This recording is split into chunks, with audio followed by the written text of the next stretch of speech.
কোরআনটা পড়বেন, ফজরের পরে সূরা ইয়াসিন,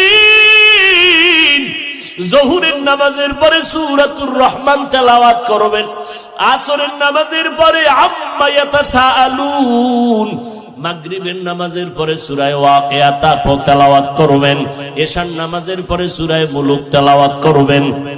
আপনার ঘর ফেরেশতারা পাহারা দিবে, আপনার ঘরে কোনোদিন চোর ডাকাত আসবে না, আপনার স্বামীর কামাই রুজিতে কোনোদিন অভাব লাগবে না। সূরা ইয়াসিনটা পড়া ভুলিয়েন না রে আম্মা জান। কপাল খারাপ, দুনিয়ার সব কিছুই শিখলেন, কোরআন পড়া শিখলেন না। আমি ছোটবেলার থেকে বলতেছিলাম, ভুলে গেছিলাম, আম্মা জান আমাদের গজল শিখাইতেন, আম্মা জান আমাদের কোরআন পড়া শিখাইছেন। ও পর্দার আড়ালের আম্মা জান, কেন কোরআন শিখলেন না রে মা? কোরআনের মতো আর এত মধুর তেলাওয়াত কই পাইবেন? ও পর্দার আড়ালের আম্মা জান, ওই আম্মা জান আয়েশার মতো আপনারাও নারী।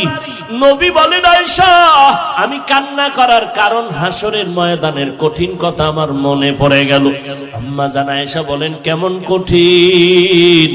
নবী বলতেছেন, আয়েশা এই জমিনটা হবে কিয়ামতের মাঠ, হাসরের ময়দানে সমস্ত নারী পুরুষ উলঙ্গ আল্লাহর আদালতে দাঁড়াবে। আল্লাহ পাক গরম মেজাজ নিয়ে কুদরতের আওয়াজ দিয়ে বলবেন, লিমানিল মুলকুল ইয়াউম। আল্লাহ পাকের কুদরতের রাগান্বিত বড় আওয়াজে হাসরের ময়দানটা কেঁপে উঠবে। অপরদিকে সূর্যের গরম, আল্লাহ বলবে সূর্য যত তাপ আছে জমিনে ছেড়ে দাও। অন্যদিকে জাহান্নামের আওয়াজ, জাহান্নামের আওয়াজে হাসরের মাঠ থরথর করে কেঁপে উঠবে। নবীজি বলেন, ও আয়েশা নবীদের কোনো গুনাহ নাই, সেই নবীরা পর্যন্ত কান্না শুরু করবেন, হাউমাউ করে কাঁদবেন আর বলবেন, উম্মতের কথা সব নবীরা ভুলিয়া কাঁদবেন, আল্লাহ আমাকে বাঁচাও। আদম নবী কান্না শুরু করবেন, আল্লাহ আমারে বাঁচাও। মূসা নবী কান্না করবেন, বলবেন, আল্লাহ আমারে বাঁচাও। সূর্যের গরম সহ্য করা যায় না, জাহান্নামের আওয়াজ কানের মধ্যে নেওয়া যায় না। এমন এক কঠিন পরিস্থিতির মধ্যে ইব্রাহিম নবী কাঁদবেন আর বলবেন, আল্লাহ আমারে বাঁচাও। একজন নবী ও উম্মতের কথা কেউ স্মরণ করবেন না।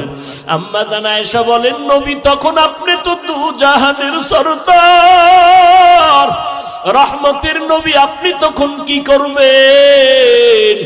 আম্মা জানকে নবী বলেন, ও আয়েশা ওই সময় আমি কোন উম্মতের কথা নিজের চিন্তা বাদ দিয়া আমি আল্লাহর দরবারে মাকামে মাহমুদে সিজদায় পড়ে কাঁদব আর বলবো, আল্লাহ আমার উম্মতের বাঁচাও, আমার উম্মতের বাঁচাও। আমি একবারও আমাকে বাঁচানোর কথা বলবো না, আমি আমার মেয়েকে বাঁচাও বলবো না, আমি আমার স্ত্রীকে বাঁচাও বলবো না, আমি বলবো, আল্লাহ আমার উম্মতের বাঁচাও। আম্মা জান আয়েশা বলেন, আপনার কান্নার পরে কি হবে? আল্লাহ বা নবী বলেন, ও আয়েশা তখন আমার আল্লাহর অন্তরে মায়ার জোশ আসিয়া যাবে।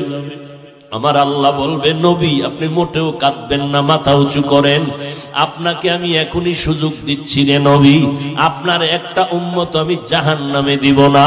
আপনি বাঁচিয়া বাঁচিয়া এই কোটি মানুষের মধ্য থেকে উম্মত গুলো জান্নাতের দিকে নিয়ে যান। আম্মা জান বলেন, নবী তখন আপনি কি করবেন?